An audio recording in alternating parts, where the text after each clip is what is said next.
This is where human rights do not correspond with what capitalism's agenda is.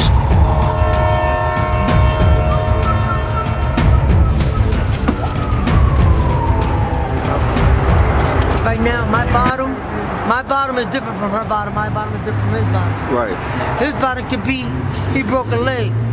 My bottom could be, it can't be no bottom. I think I'm gonna die doing this.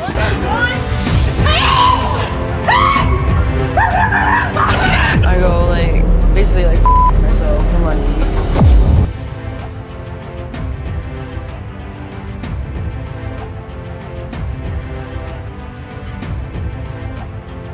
Every night, thousands disappear into the cold corners of a city that never sees them. What if the real crisis isn't what happens on the streets, but what we choose not to notice?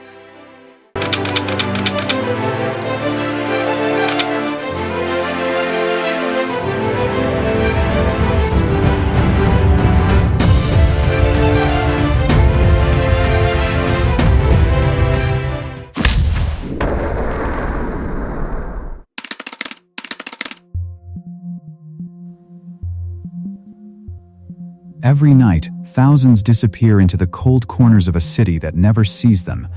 What if the real crisis isn't what happens on the streets, but what we choose not to notice? The night that divides Philadelphia. Night settles over Philadelphia in slow, heavy layers. But in Kensington, darkness lands differently. It doesn't simply fall. It spreads, swallowing the streets, the alleys, the small corners where people curl into themselves for warmth.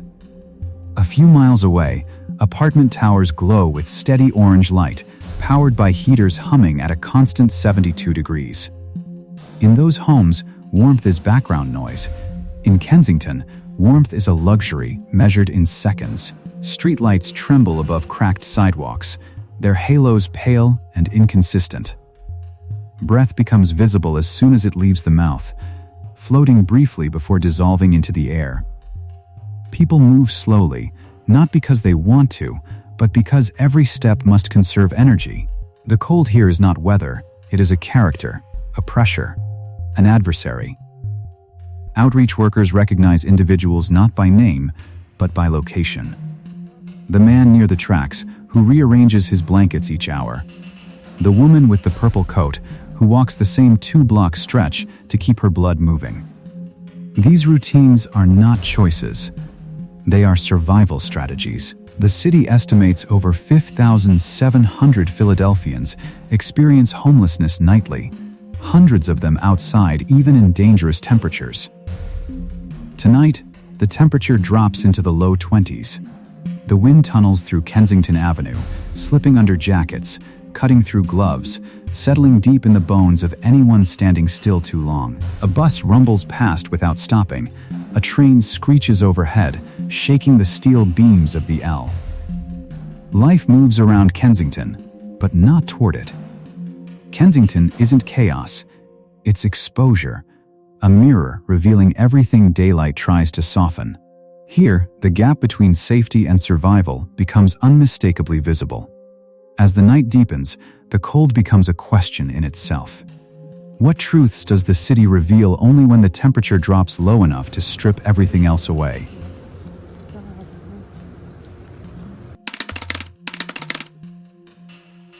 The quiet collapse, how a life slips toward homelessness.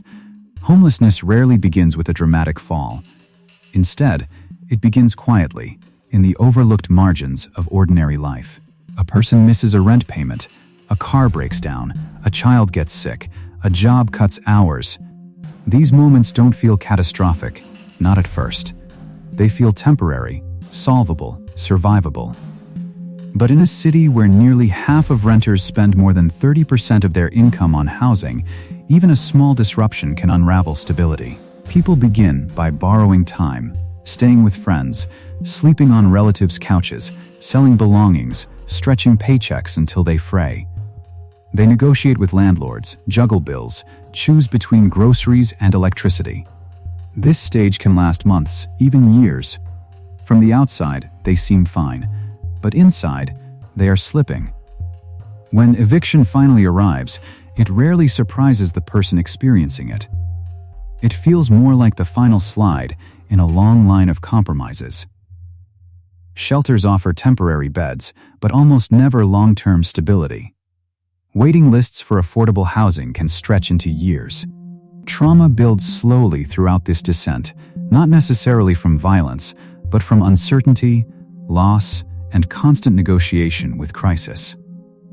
A woman who once managed a full calendar now measures days by bus routes.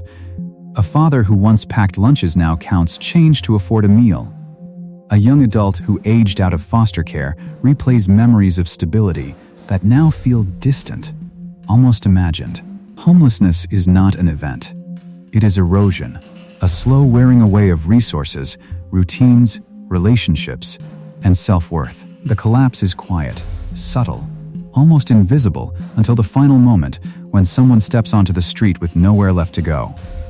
And so the lingering question becomes, at what point in this long descent could a single intervention have changed everything?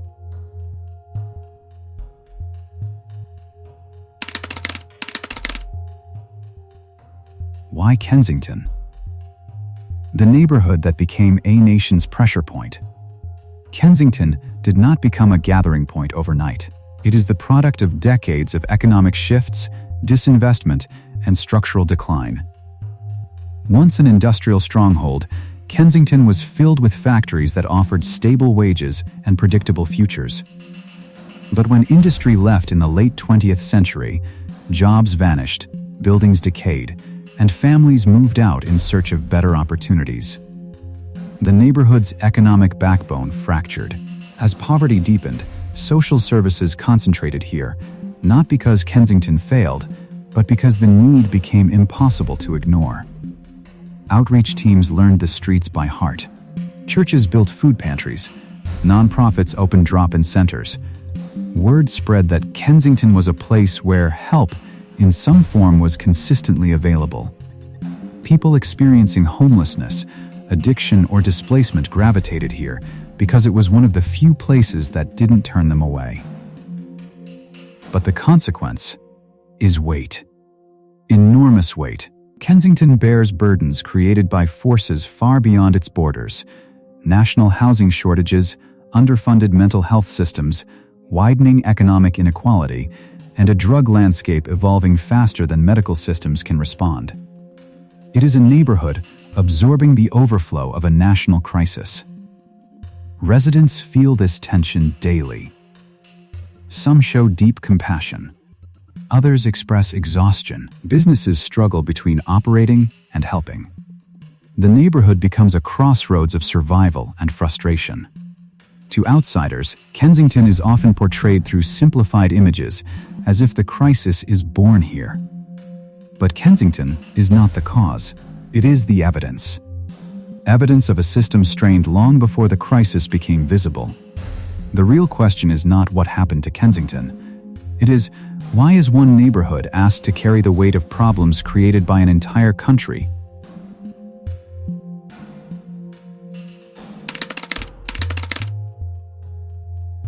Winter, ASAN enemy, when temperatures turn survival into strategy. Winter in Philadelphia is unforgiving, but in Kensington, it becomes a force that reshapes every hour of the day. The cold doesn't simply make survival harder, it dictates it. Freezing winds slide under bridges and through alleyways, turning cardboard shelters fragile and thin. Sidewalks become rigid platforms that drain warmth from anyone forced to sit too long. Breath crystallizes in the air. Muscles tense. Decision-making slows. For housed residents, winter means thicker coats and shorter days. For people in Kensington, it becomes a season-long negotiation between movement and rest. Keep moving, and your blood stays warm.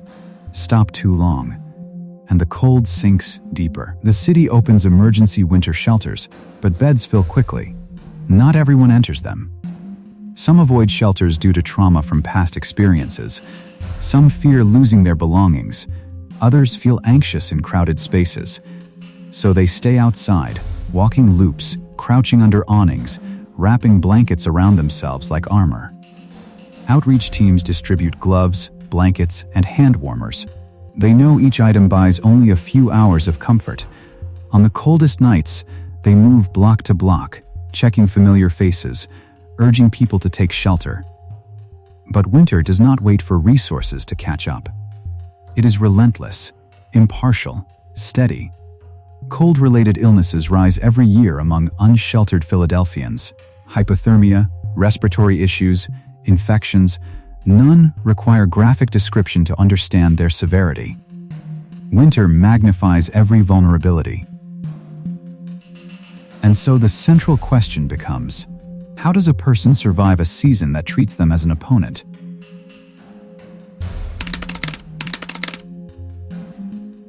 When help arrives too slow, a system strained beyond its design.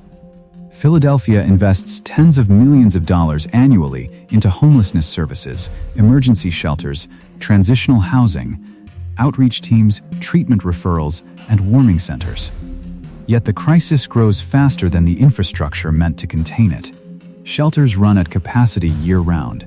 Treatment beds are limited. Support services are understaffed. The demand outpaces the supply every day.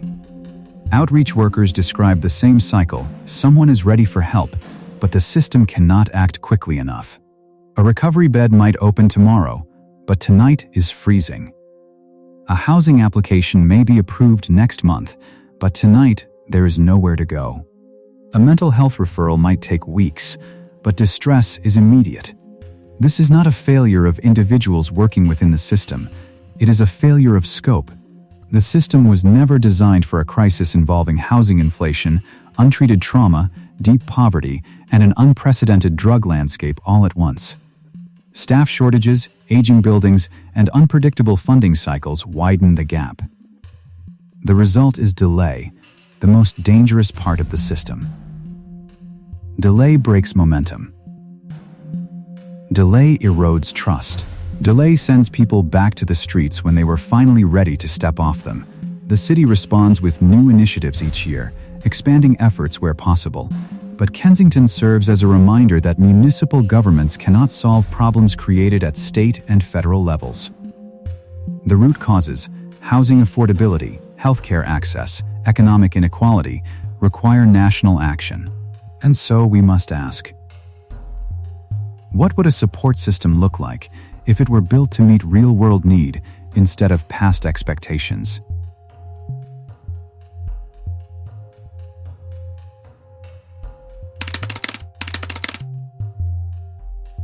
The human cost. How homelessness shapes the mind, heart, and identity. Behind every statistic in Kensington is a human being navigating loss, not only of housing, but of identity, purpose, and connection. Homelessness changes how a person sees themselves. Days lose structure. Nights feel longer. Decision-making shifts from planning to surviving. Trauma builds not only from hardship, but from isolation, uncertainty, and invisibility. Many people begin losing their sense of time. Days blend. Weeks disappear. Without stable routines, the mind slips into survival mode. People describe feeling like they are watching themselves from far away, unable to return to who they were. Outreach workers know people by routines: the man near the tracks, the woman with the purple coat, the quiet man who sits by the lamppost. Names fade as survival patterns take over. And yet, each person carries a past. A man under the L once coached youth baseball. A woman near the pharmacy once managed a retail store. A quiet gentleman with a small radio once oversaw construction crews. Their histories didn't vanish, they were buried beneath circumstances. The human cost is not measured in numbers. It is measured in the gradual erosion of confidence, memory, hope, and self-recognition. The world shrinks. Choices diminish. Possibility feels distant. The deeper question becomes, how much potential does society lose when thousands live in survival mode rather than stability?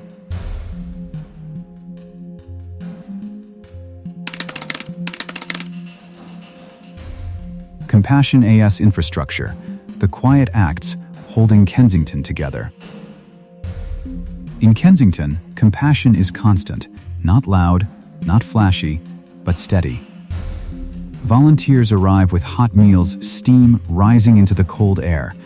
Churches open their basements on freezing nights, creating temporary refuge. Nonprofits distribute coats, hygiene kits, and emergency supplies. Medical vans treat wounds, offer screenings, and provide vaccinations. These acts form a network of care woven through human connection rather than policy. Residents participate too. A store owner places gloves near the door for anyone who needs them. A neighbor checks on a familiar figure every morning. A retired teacher hands out warm blankets she collects all year long. Every gesture matters. These small acts do not solve homelessness, but they soften it. A warm bowl of soup can change the course of a night. A kind conversation can restore dignity. A winter coat can prevent a hospital visit. Compassion sustains Kensington in ways statistics cannot measure. It shapes an emotional infrastructure that supports people when systems cannot. It shows that even in hardship, humanity remains present. This leads to a hopeful question. If individual acts of compassion make such a difference, what could widespread compassion achieve at scale?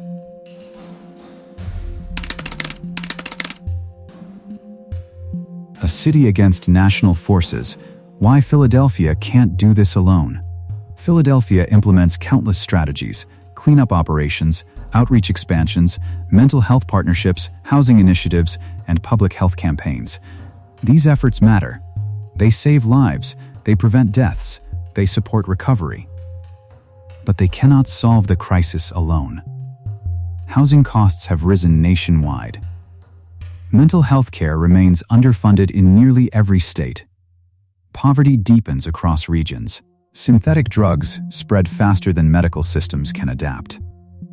These are national fractures reflected through the streets of Kensington. Philadelphia is doing what a city can do: expanding beds, funding outreach, partnering with nonprofits, but no city can fix what national systems have broken. Kensington becomes a pressure point, absorbing the overflow of federal inaction, economic instability, and housing shortages. The neighborhood looks overwhelmed, not because it is failing, but because it is carrying more than a single community ever should. This leads to a necessary question. How can we expect local solutions to solve a crisis created by national structures?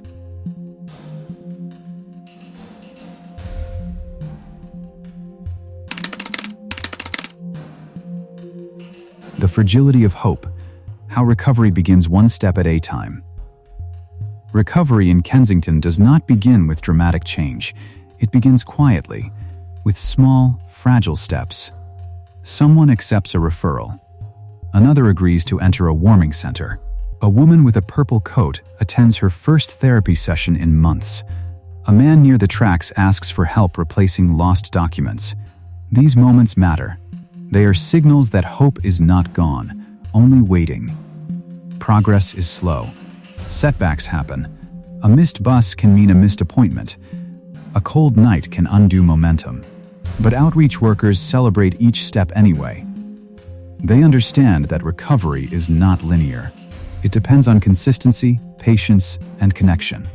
Housing programs create stability, though demand far exceeds supply. Treatment centers offer structure, though entry is not always immediate. Caseworkers help people rebuild routines, securing IDs, scheduling appointments, reconnecting with family. Recovery is not a single event. It is a series of decisions made despite fear, fatigue, and uncertainty. It is a return to self, one small step at a time. And so the hopeful question becomes, what might recovery look like if every fragile step received the support needed to become permanent? Return to the night, what Kensington reveals about us all. We return to where we began, the night. The cold remains. The streetlights flicker. The wind cuts through Kensington with the same steady force. But something has changed. Our awareness. Kensington is not a symbol of failure. It is a reflection, of housing systems stretched beyond capacity, of healthcare networks unable to meet demand, of wages that cannot keep pace with rising costs, and of communities asked to shoulder responsibilities that belong to a nation. Yet it is also a reflection of resilience. Volunteers standing in the cold, offering meals. Outreach workers walking block after block. Residents who hold compassion alongside exhaustion.